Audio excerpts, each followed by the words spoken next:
Bonjour à tous, bienvenue dans cette vidéo où on aimerait aborder avec vous quelques points de vigilance ou d'attention quand on est dans une démarche de mobilisation des habitants au travers du numérique. Parce que le numérique, ce n'est pas un outil anodin.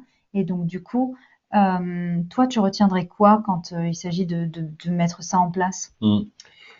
Moi, je dirais qu'on part d'un besoin, que c'est un projet numérique, mais qu'effectivement, le numérique est un outil. Donc la question, c'est vraiment quel est le besoin auquel on veut répondre, parce qu'il va falloir animer des gens derrière. Et si ça répond pas à un besoin, les gens n'accrocheront pas.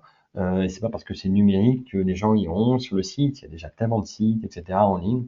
Donc partir d'un besoin, considérer la façon dont on va répondre à ce besoin par le numérique et par le présentiel. Et vraiment, voilà, pas perdre Dans de vue l'idée que l'articulation. c'est cette articulation-là qui fera avancer. Il ne faut pas penser le numérique hors d'une finalité et d'une articulation d'animation.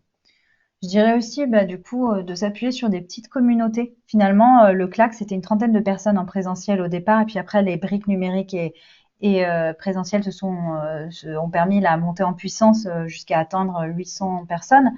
Dans le cas de l'inventaire, c'était les associations ou les personnes motivées, les habitants motivés, passionnés sur le terrain. Donc vraiment partir de petites communautés, faire en sorte que la mayonnaise prenne et puis ensuite monter en puissance, changer d'échelle. Mm. Ouais, je te rejoins tout à fait là-dessus. Je pense que euh, je dirais aussi que dans la même idée, il faut être sur la simplicité. C'est-à-dire qu'un projet numérique, c'est pas forcément un projet technologique.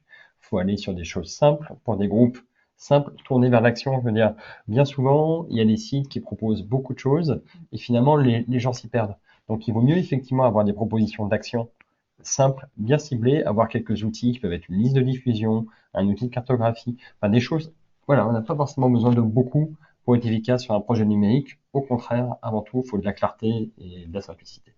Et puis, c'est important aussi dans un contexte d'inclusion numérique et ces outils simples, et notamment penser l'appropriation de ces outils. Comment est-ce qu'on forme, comment est-ce qu'on accompagne à la prise en main pour être sûr que ben, tout le monde s'en saisisse et soit dans le même bateau, on est dans une dynamique, dans une action collective.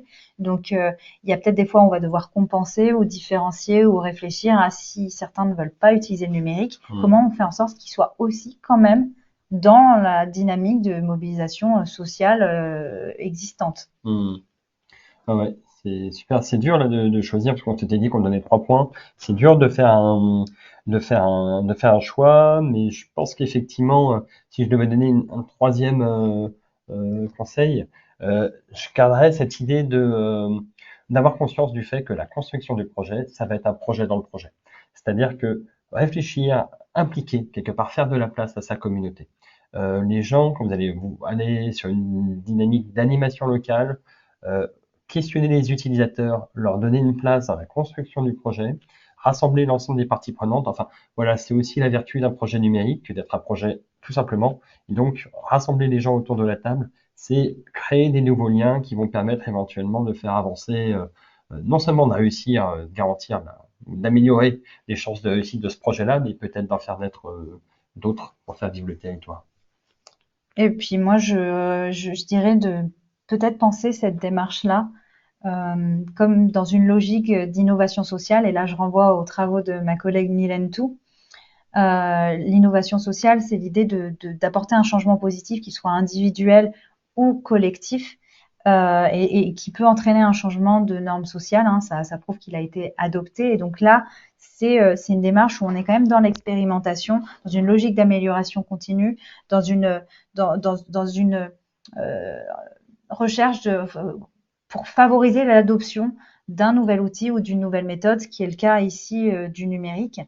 Et donc, si on regarde l'exemple de la BioVallée, par exemple, ils ont sélectionné un certain nombre de fonctionnalités qui pouvaient répondre aux besoins dont tu parlais. Ils les ont testées, ça marche pas, c'est approprié, c'est pas approprié.